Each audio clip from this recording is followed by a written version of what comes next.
Hey everyone and welcome back to help coding.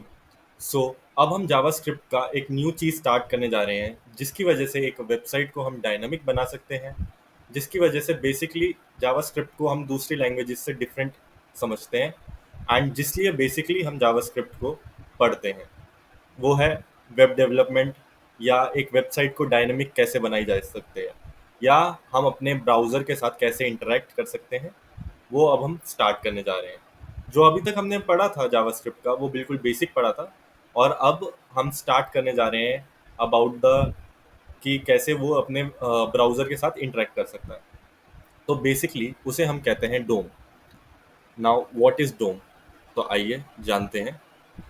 Basically डोम जो हमारा होता है उसी की हेल्प से हम अपने ब्राउज़र के साथ इंटरेक्ट कर सकते हैं। तो बेसिकली जो डोम होता है वो होता है document object model. So basically ये हमारा डॉम है। अब समझते हैं डॉक्यूमेंट ऑब्जेक्ट मॉडल से हम क्या चीज़ समझते हैं। जो आप ये स्क्रीन पे देख रहे हैं, जो भी है HTML का पूरा कोड हमने लिखा हुआ है, इसे ही हम अपने ब्राउज़र के साथ यूज़ करते हैं, जो हमारे ब्राउज़र पे शो होता है। तो इसे ही हम डोम कहते हैं। अब हम इसे सीखेंगे कि हम जावास्क्रिप्ट के थ्रू इसे कैसे चेंज कर सकते हैं, अपडेट कर सकते हैं, इंसर्ट कर सकते हैं, हर चीज़ जानेंगे। सो डॉक्यूमेंट ऑब्जेक्ट मॉडल जावास्क्रिप्ट का एक बहुत ही इम्पोर्टेंट पार्ट है। तो आइए समझते हैं कि ये क्या होता है, कैसे यूज़ किया जाता है एंड इसमें क्या क्या फीचर्स हैं। बट उससे पहले, स्टार्ट करने से पहले मैं आपको कुछ क्रोम के जो फीचर्स हैं हमें मिलते हैं उसके बारे में बताना चाहूँगा। जो हमें एक्सटेंशंस मिलती हैं क्रोम के थ्रू, जो हम वेब डेवलपमेंट में यूज़ कर सकते हैं फॉर बिगिनर्स, ये जानना बहुत ज़रूरी है। तो हमने क्लिक किया राइट एंड इंस्पेक्ट पे गए तो आप देख सकते हैं ये हमारा टैग आ गया। इधर हमारी स्क्रीन है और ये हमारा जो वेब डेवलपमेंट टूल होता है या वेब डेवलपमेंट के लिए यूज़ होता है, ये वो पार्ट है, डेवलपर्स टूल जिसे कहते हैं हम। तो आप इधर आप एलिमेंट जो इसका सबसे पहला है उसमें देख सकते हैं ये हमारा पूरा कोड को शो कर रहा है कि इसमें हमारा पूरा कोड आ रहा है, हेड में क्या है, बॉडी में क्या है, वो सब आ रहा है। यहाँ पे स्क्रिप्ट भी शो हो रही है। तो आप कहेंगे अब स्क्रिप्ट में ये इतना सारा पार्ट क्यों आ रहा है, क्योंकि हमारी स्क्रिप्ट में तो कुछ भी नहीं लिखा हुआ। ये हमने लाइव सर्वर स्टार्ट किया है, ये उसकी स्क्रिप्ट है, इसी के थ्रू हमारा लाइव सर्वर ऑन है। और हम चेक कर सकते हैं, सेलेक्ट टूल है यहाँ पे एक, उसे क्लिक करके कि कहाँ पे कौन सा पार्ट है, किसकी वजह से क्या प्रिंट हो रहा है। जैसे अब हमारे पास एक ये है, इसे मैंने क्लिक किया तो इसने मेरे को शो कर दिया ये यहाँ पे है, इसकी वजह से। वैसे ये सही प्रैक्टिस नहीं है, इसे हमें किसी टैग में देना चाहिए था। जैसे H3 ले लेते हैं, H3 इज फॉर हेडिंग, ठीक है। और मैंने सेव कराया तो ये अभी भी प्रिंट हो रहा है। अब देखते हैं, इसे सेलेक्ट करते हैं, पूरे पार्ट को सेलेक्ट किया, ये हुआ नहीं, ये किया, हाँ। तो अब इसने शो कर दिया और H3 भी शो हो रहा है। तो इसी चीज़ को हम देखते हैं, ठीक है। फिर आता है कंसोल। कंसोल से तो आप फेमिलियर हो ही चुके हैं क्योंकि अभी तक हम कंसोल पे ही सारी चीज़ें देख रहे थे। तो बेसिकली जो भी स्क्रिप्ट में एरर्स आते हैं या हम कंसोल डॉट लॉग करते हैं वो हमें सारा कंसोल में दिखता है। बाकी चेक करते हैं, ये आ गया सोर्सेस, सोर्सेस पे गए तो आप देख सकते हैं ये हमें index dot H T M L दिखा रहा है, ये हमारा यही है। बस हमें बता रहा है कि ये फाइल कहाँ एग्जिस्ट करती है। ये 13th फोल्डर है हमारे, उसमें एग्जिस्ट करती है। मैं आपको दिखा देता हूँ, ये 13th फोल्डर के अंदर index dot H T M L है, वही फाइल है, ठीक है। फिर आते हैं नेटवर्क पे। नेटवर्क एक बहुत ही इम्पॉर्टेंट पार्ट होने वाला है हमारे फ्यूचर वीडियोस में, क्योंकि जो ये नेटवर्क है, इधर ही हमें जो भी हमारी एपीआई से इंटरेक्शन होगी या एपीआई से के थ्रू हमें डेटा भेजना है या रिसीव करना है, वो सारा पार्ट हमें यहीं शो होगा, ठीक है। फिर आ जाता है एप्लीकेशन। ये भी काफ़ी इंपॉर्टेंट चीज़ है क्योंकि फ्यूचर वीडियोस में हम इसके बारे में और अच्छे से समझेंगे। इसमें बहुत मेजर पार्ट है लोकल स्टोरेज, सेशन स्टोरेज और कुकीज़। कि एक वेबसाइट में हम स्टोरेजेस वगैरह या किसी की वैल्यू को कैसे स्टोर कर सकते हैं। जैसे आपने बहुत सारी वेबसाइट्स देखी होंगी जो कुकीज़ एक्सेप्ट करता है, जब हम क्लिक करते हैं वो उस कुकीज़ के बारे में पढ़ेंगे। तो ये सारी चीज़ें भी हम आगे अपने किसी प्रोजेक्ट में यूज़ करेंगे, तब आपको काम आएगा। फिर एक आता है ये लाइट हाउस। लाइट हाउस जब हम अपनी कोई वेबसाइट डेवलप करते हैं उसमें एसईओ वगैरह का जो रोल होता है, वो सारा इधर से चेक किया जाता है। ठीक है, अभी इसे बंद कर देते हैं एंड डोम के बारे में पढ़ते हैं। तो डोम में बेसिकली दो बहुत इंपॉर्टेंट ऑब्जेक्ट्स यूज़ किए जाते हैं, जो कि है विंडो ऑब्जेक्ट और डॉक्यूमेंट ऑब्जेक्ट। ठीक है, उसके बारे में भी अभी समझेंगे। उससे पहले स्क्रिप्ट में कुछ चीज़ें देखते हैं, जैसे एक होता है alert. Alert, this is my website. So basically जैसे ही मैं इसे सेव करूँगा तो इसने एक अलर्ट बॉक्स शो कर दिया मुझे। आपने बहुत वेबसाइट्स में देखा होगा अलर्ट आता है ऊपर से किसी चीज़ पे, तो ये वही अलर्ट बॉक्स है। ठीक है, इसे मैं ओके दबा देता हूँ तो इसने उसके बाद मेरा जो डेटा था वो शो कर दिया। वैसे ये अच्छी प्रैक्टिस नहीं है, जैसे रिफ्रेश पे इसे हम किसी बटन के साथ डाल सकते हैं या किसी क्लिक पे डाल सकते हैं। बट मैं एक एग्जांपल दे रहा था, ऐसे हम अलर्ट यूज़ कर सकते हैं। अलर्ट के जैसे ही एक और चीज़ होती है जो कि होता है प्रॉम्प्ट। प्रॉम्प्ट में मैं जैसे लिखूँ what is your name, save कराया एंड इसने मेरे को बोला।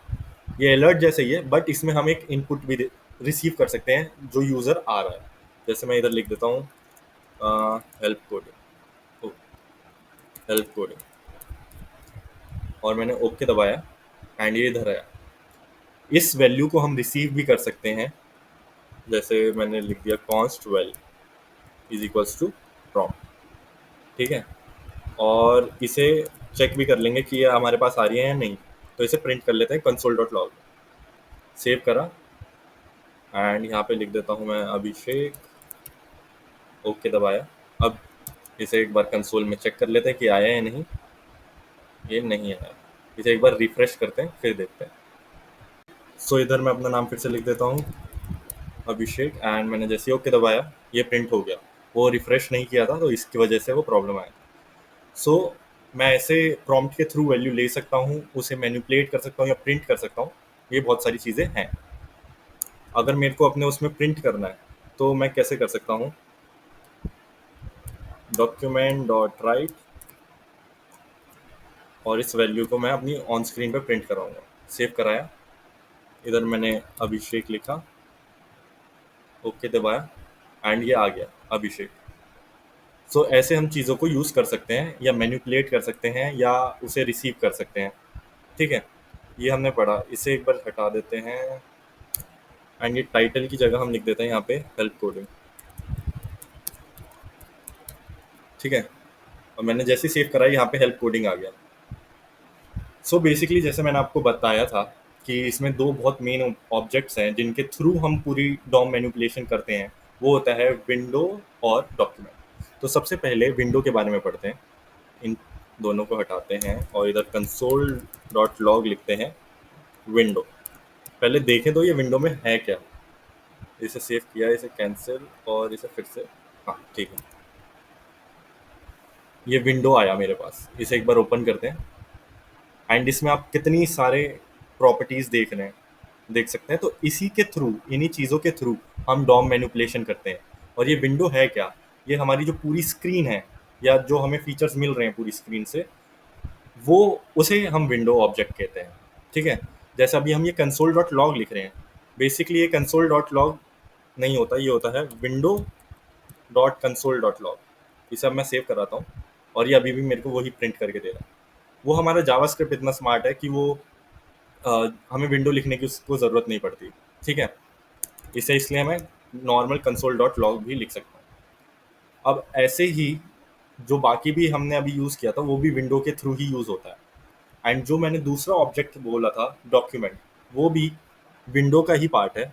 विंडो डॉट डॉक्यूमेंट अगर मैं लिखूँ और सेव कराऊँ तो यहाँ मेरे को डॉक्यूमेंट मिल गया। इसे मैं ओपन करूँ तो अब आप देख सकते हैं ये तो वही कोड दिख रहा है जो हमने अपनी स्क्रीन पे लिखा हुआ है एज इट इज़। सो ये डॉक्यूमेंट ही है जिसके थ्रू हम बेसिकली डॉम मैनिपुलेशन करने जा रहे हैं, क्योंकि जो विंडो डॉट डॉक्यूमेंट है उसी के अंदर हमारी सारी हमें वैल्यूज़ मिलती हैं जो हम index dot H T M L में यूज़ करेंगे। अगर जैसे मैंने इधर टाइटल में हेल्प कोडिंग लिखा हुआ है, इसे मेरे को मैनिपुलेट करना है। ठीक है, ये अपडेट करना है, तो मैं नॉर्मल डॉक्यूमेंट डॉट टाइटल लिखूंगा इज इक्वल्स टू ABCDE और सेव। अब जैसे आप देख सकते हैं अभी तक टाइटल में हमारा हेल्प कोडिंग आ रहा था, अब आ रहा है ABCDE। क्यों और कैसे, जो हमारा स्क्रिप्ट है वो उसे अपडेट कर रहा है, एंड जो इस टाइटल को है उसने चेंज करके हमें ये ABCD कर दिया। जैसे ही वो लोड होता है उसके बाद हमारी स्क्रिप्ट लोड होती है। स्क्रिप्ट में उसने चेक किया कि हमने टाइटल पे एक फंक्शन लगा रखा था और उसमें उसकी वैल्यू हमने नहीं डाली है, तो उसने वो वैल्यू गेट करी और यहाँ पे प्रिंट करके हमें शो कर दी। तो ऐसे ही हम और भी चीज़ों के साथ मैनिपुलेशन या ऐसी ही चीज़ों के साथ हम यूज़ करेंगे कि हम जैसे अपनी जो वेबसाइट है उसे और इंटरेक्टिव बना सकें। ठीक है, और इसमें बहुत सारी चीज़ आने वाली हैं, जैसे document dot get element by ID by class query selectors, बहुत सारी चीज़ें आने जा रही है। ये तो अभी एक बेसिक था कि डॉम होता क्या है, पहले आपको वो समझ आना चाहिए। ठीक है, इसके लिए आप गो थ्रू भी कर सकते हैं कोई डॉक्यूमेंट्स थोड़ा और समझने के लिए, बाकी मैं हूँ ही बताने के लिए। आपको थोड़ा आइडिया मिल जाए उसके लिए आप एक डॉक्यूमेंट पढ़ सकते हैं, बाकी कोई नहीं, हम आगे वीडियोस में और समझेंगे डॉम मैनिपुलेशन कैसे कर सकते हैं एंड और चीज़ें और फीचर्स इसके बारे में। सो आज की वीडियो में इतना ही। Thank you and please stay tune. Bye bye.